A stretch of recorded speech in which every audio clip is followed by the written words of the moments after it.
Olá pessoal, tudo bem? No vídeo de hoje a gente vai dar continuidade à matéria que a gente começou na semana passada, ao nosso assunto, que é a formação dos Estados Unidos, né? Todo o processo, a gente vai estar entendendo, vendo todo o processo que vai levar à formação dos Estados Unidos, a processo de independência das antigas 13 colônias inglesas que vão se transformar no que hoje são os Estados Unidos da América, a terra do tio Sam, USA, ok? Muito bem. Então, para a gente poder relembrar um pouquinho o que nós vimos no outro vídeo, a gente vai ver essa questão da Inglaterra, né, começando aí o seu processo de colonização na América, aquela questão do extermínio dos indígenas, infelizmente, questão, porque assim, também como eu falei para vocês, a diferença da colonização que vai acontecer no que hoje são os Estados Unidos para o que aconteceu com a gente, por exemplo, é que nós fomos colônias de exploração e eles colônias de povoamento. A ideia, então, era expandir o território inglês, né? Aumentar a terra da coroa, da rainha. E aí, né, atualmente a terra da rainha, né, atualmente. E aí, a gente acabou ficando com essa parte bem ruim, né? Fomos explorados por muitos e muitos anos. Enfim, então a gente vai ter também aquela questão de que assim, vários ingleses que queriam melhores condições de vida, buscavam, sonhavam com melhores condições de vida, eles então, quando tem essa oportunidade, né, quando surge a oportunidade deles saírem da Inglaterra e irem para um outro lugar com uma expectativa de vida melhor, eles não pensaram duas vezes. Muitos deles foram. E aquelas pessoas, né, os aventureiros, camponeses, pessoas que não tinham terra, muitos grupos religiosos, muitos deles até mesmo os protestantes, né, puritanos, batistas, presbiterianos, né, que estavam fugindo da perseguição política e religiosa que estava acontecendo na Inglaterra naquela época. Então, eles vão fazer essa campanha, essa galera vai cair dentro. Partiu, né, a América, partiu conquistar um novo mundo, uma vida melhor e tudo mais. Bom, além desses ingleses, nós também vamos ter escoceses, irlandeses, alemães, franceses, holandeses, enfim, muita gente que queria uma vida melhor, né? Que sonhava, que almejava uma vida melhor.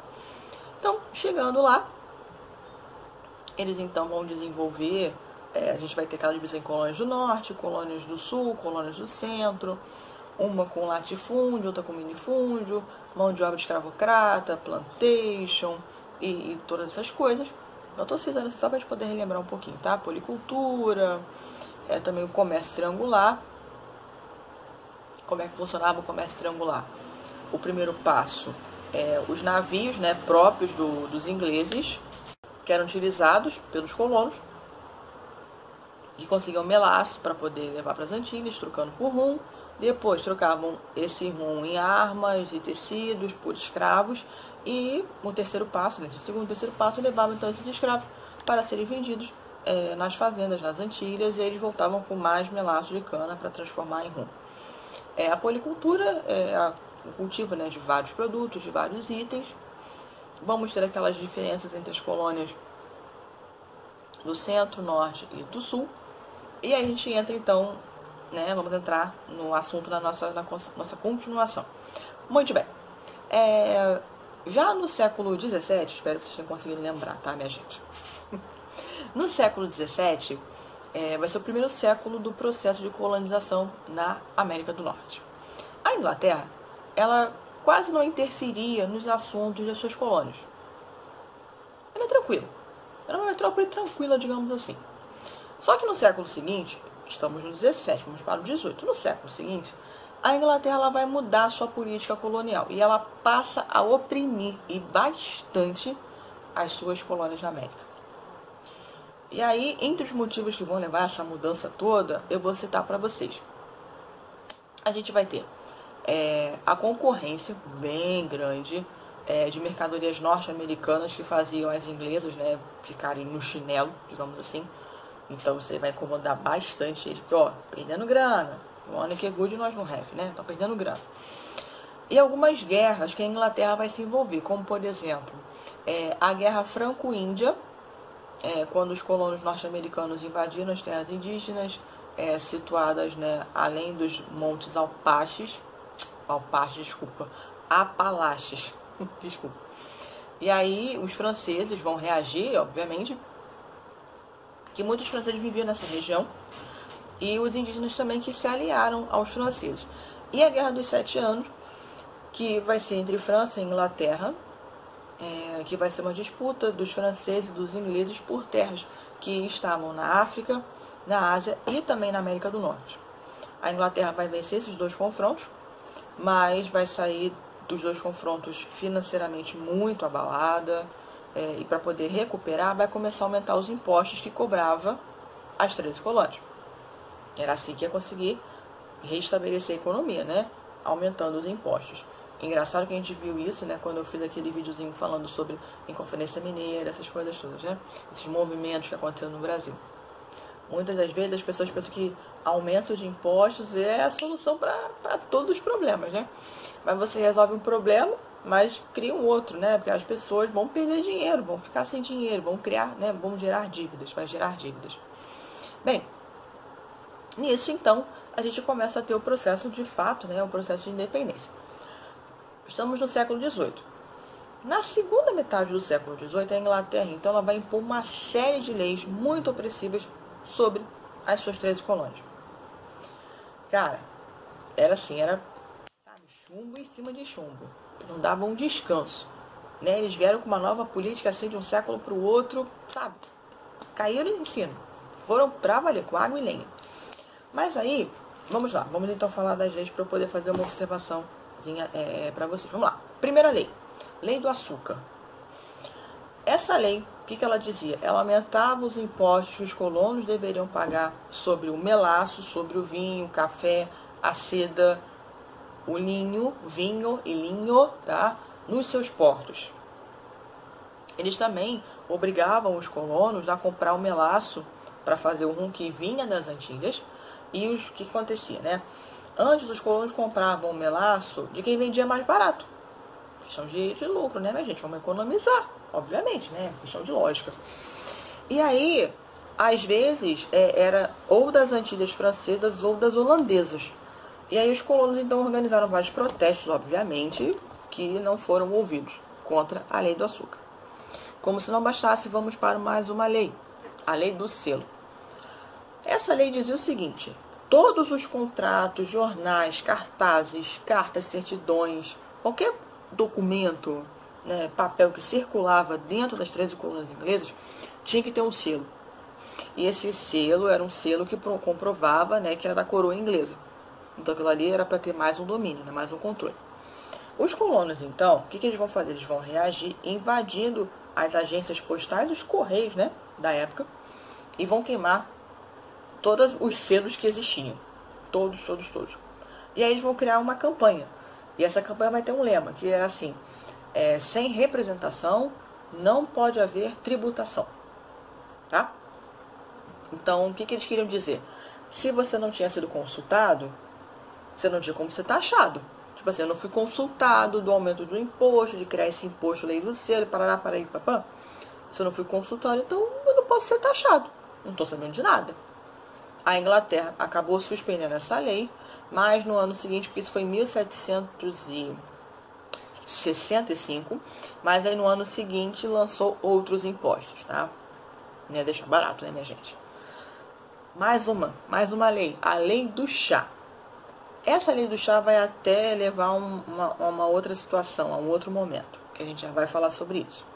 A Inglaterra, ela entregou a Companhia das Índias Orientais, que tinha sede em Londres, entregou então essa companhia o controle sobre a venda do chá para as 13 colônias. Então era através desse órgão agora que as 13 colônias inglesas iriam comprar o chá. Até porque é uma prática, uma coisa cultural dos ingleses, né? Eles tomam chá, se não me falha a memória, às 5 horas da tarde, né? Que é uma coisa assim, ou é 5 ou é 6, mas acho que é 5 horas da tarde, gente. Me desculpa se eu estiver falando aqui de forma incorreta. Mas é um hábito que os ingleses têm. Como os brasileiros têm de tomar café, por exemplo, e o norte-americano também gosta muito de café, até influenciados, né, pelo nosso café. Os britânicos, os ingleses, enfim, tem essa questão do chá. Então, disfarçados então de índios Mohawk, acho que é assim que fala Mohawk, não sei, uma tribo.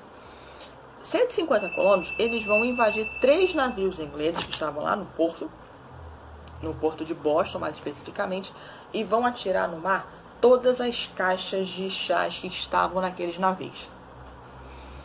Esse episódio ele vai receber o nome de Festa do Chá de Boston, ou Boston Tea Party.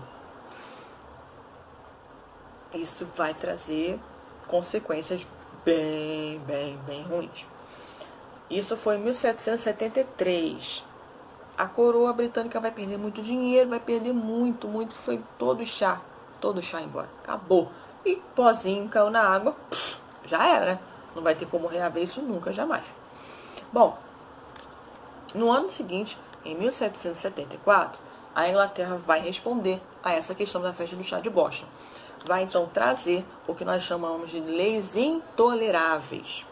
Bom, como eu falei, vai ser a resposta, né, ao episódio da festa do chá de Boston. E essa Inglaterra, então, mais assim, né, mais fortalecida, com raiva, o que ela vai fazer? Ela vai decretar um conjunto de leis que os norte-americanos, que os colonos norte-americanos, eles vão considerar intoleráveis. Por isso que eles vão nomeá-las de leis intoleráveis. O que eles diziam? O que essas leis, diziam? O fechamento do porto de Boston até que os colonos pagassem todo o prejuízo causado com a perda daquele chá, daqueles, né, pacotinhos de chá. A ocupação de Massachusetts pelo exército inglês, que era uma cidade importante ali dentro das 13 colônias inglesas, um polo importante, e o julgamento desses colonos pelos tribunais ingleses por tudo que eles haviam feito, por essa atitude, né, esse ato que eles haviam feito. Bom, então, antes de a gente entrar assim, né, nos motivos da independência, eu quero fazer umas pequenas observações aí para vocês. O eixo, então, dessa rebelião que vai levar à independência das 13 colônias, ao movimento, né, da independência, ele se encontrava nessa oposição dos colonos com a cobrança indevida, né, dessas taxas, dessas leis pela coroa britânica. Tem uma outra questão também, que normalmente não é muito falada, mas é que assim, a Inglaterra não queria permitir que os colonos avançassem, que eles tomassem conta também das terras indígenas, tá? Porque eram ricas, férteis, aquela coisa toda. A coroa britânica ia continuar lucrando com o comércio de peles que eles compravam dos índios também. Então isso daí, né, se a colônia continuasse crescendo, poderia ficar com esse comércio. E tem uma outra questão também, uma outra situação, que é a seguinte: revoltados aí, né, alguns colonos revoltados com essas atitudes da coroa britânica, eles vão lançar bolas de neve contra um quartel inglês. E aí os soldados então reagiram, né, assustaram, eles mataram esses manifestantes, 4 desses manifestantes. E aí esse momento vai ficar conhecido como Massacre de Boston, que também vai acontecer em Boston. Isso daí vai então se tornar, digamos assim, o porta-bandeira, né, o ponto crucial para que, de fato, o processo de independência começasse. Bom, então vamos ver como é que foi então esse movimento, esse processo da independência, como é que ele vai se desenrolar. Bem, naquele mesmo ano, no caso em 1774, né, que está falando das leis intoleráveis, então naquele mesmo ano, os representantes das colônias, eles vão organizar um congresso que a gente vai chamar de Primeiro Congresso Continental da Filadélfia. Nesse congresso, na verdade, eles vão redigir um protesto contra essas leis intoleráveis. O governo inglês, então, ele vai responder ordenando a destruição total de um depósito de armas dos colonos. Estes, então, né, no caso os colonos, eles vão reagir e você vai ter, então, o início das batalhas de Lexington e de Concord, que são as primeiras batalhas aí, os primeiros confrontos da independência, né, do processo de independência. Os representantes das colônias, então, eles vão organizar um segundo congresso continental da Filadélfia. Já nesse segundo congresso, o que vai ser feito? Vai ser debatido, vários assuntos vão ser debatidos e tudo mais. E aí, no final, eles vão chegar num ponto em comum. O que eles vão optar fazer? Eles vão optar pela separação, tá? Então, eles vão conclamar, digamos assim, as cidades, os cidadãos as armas e vão nomear George Washington como comandante dessas tropas, as tropas norte-americanas. E aí, no dia 4 de julho de 1776, então 2 anos depois das Leis Intoleráveis, você vai ter, então, vai ficar pronta a Declaração de Independência. E nessa declaração, eles se diziam livres e independentes da metrópole britânica, da coroa britânica. E essa Declaração de Independência, ela foi inspirada nas ideias de John Locke. E aí, também inspirados por John Locke, enfim, pela Declaração de Independência, os colonos começaram a defender a resistência e o direito à vida, à liberdade, a busca, então, da sua felicidade, né? E aí, a guerra desses patriotas, digamos assim, né, entre aspas, contra os Jaquetas Vermelhas. Jaquetas Vermelhas vai ser um apelido que vai ser dado aos soldados ingleses por conta da cor dos seus uniformes, tá? Então, os patriotas lutando aí com os Jaquetas Vermelhas, essa guerra entre eles vai ser difícil. E vai durar 6 anos. Vai durar um bom tempo, né? Vai durar 6 anos.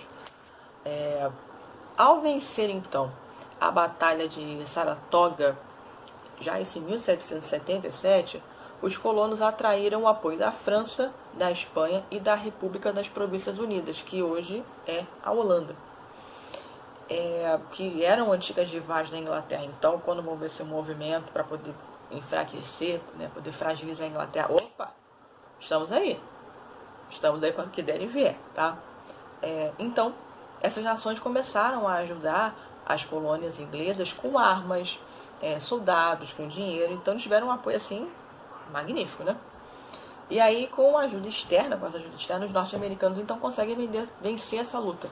E aí, em 1783, ou seja, 10 anos depois aí que as Leis Intoleráveis foram, né, determinadas, pelo Tratado de Paris, a Inglaterra ela vai reconhecer a independência das 13 colônias inglesas. E aí, os Estados Unidos da América, né, que vai se formar a partir disso, vai ser o primeiro país independente do continente americano. Tanto que todo dia 4 de julho, né, que é o dia que eles celebram a independência norte-americana, é um feriado lá, eles realmente celebram, né, é uma coisa assim, bem significativa para eles, né, eu acho isso muito bacana, isso é muito legal.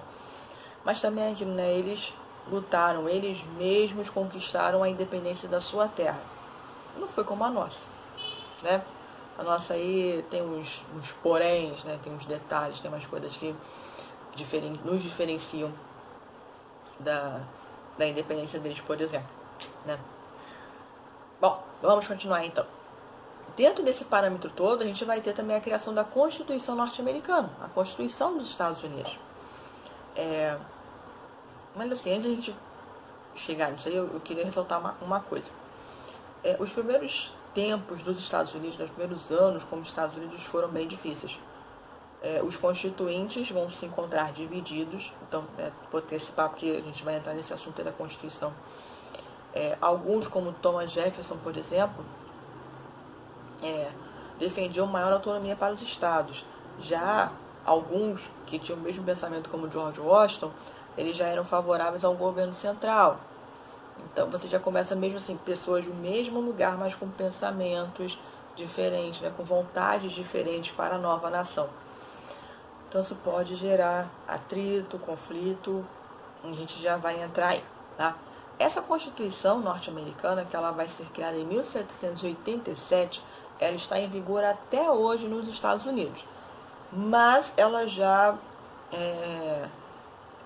ela declara o país como uma república federalista, presidencialista, aquela coisa toda, mas ela teve já algumas emendas, tá? Algumas modificações, digamos assim, diferentemente da nossa, que já tivemos várias constituições, que aí, conforme foram criando emendas, aquela coisa toda, então resolviam, que até na minha opinião o correto, né, fazer uma nova Constituição, que aí você engloba tudo que já tinha e as novas modificações, enfim.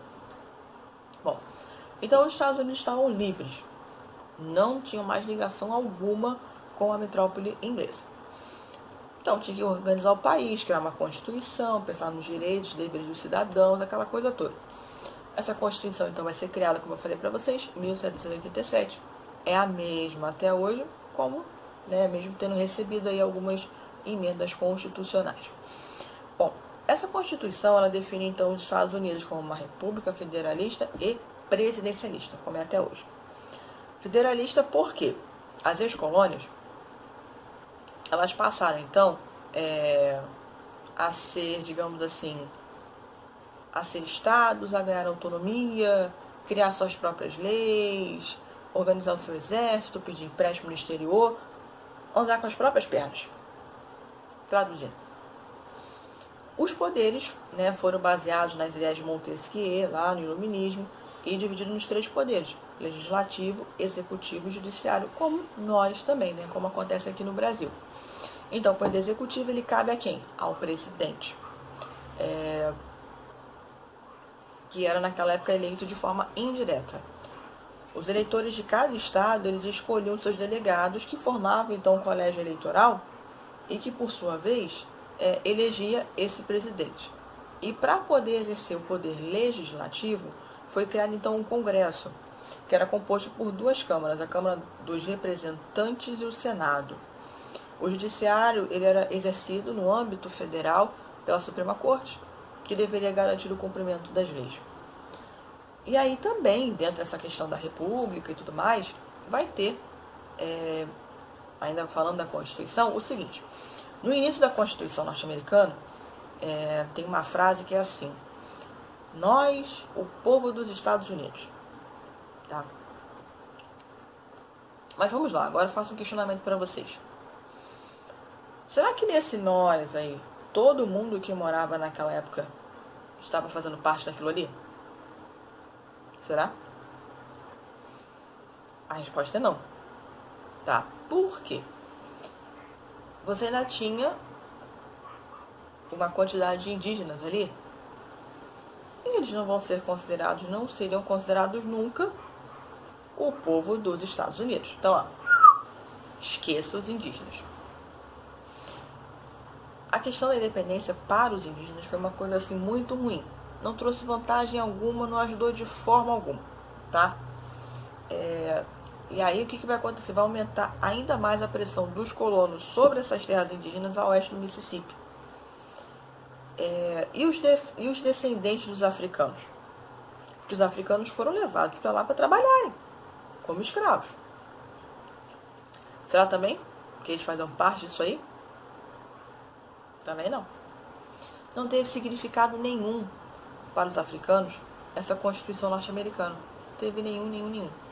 Os negros escravizados, que naquela época eram mais de meio milhão de africanos, eles continuaram, infelizmente, na mesma condição. As mulheres também foram excluídas do direito ao voto. Mulheres não votavam. Infelizmente, não.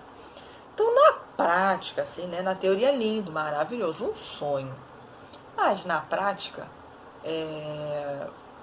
essa expressão nós, o povo dos Estados Unidos, fazia referência apenas, né, mencionava apenas os homens adultos, brancos, que tinham uma determinada renda, né, riqueza através de acúmulos de terras de investimentos, ou seja, quem tinha riqueza.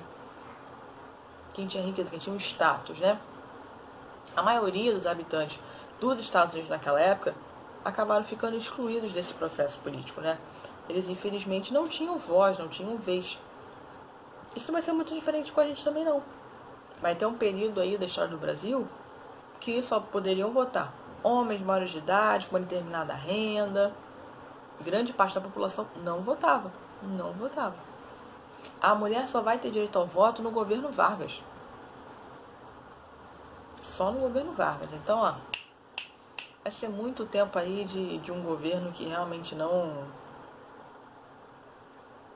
ajudava, que não pensava no próximo. Ok? Agora, então, a gente vai entrar no assunto que eu falei pra vocês, que é comentar com vocês, que é a história da Pocahontas, tá?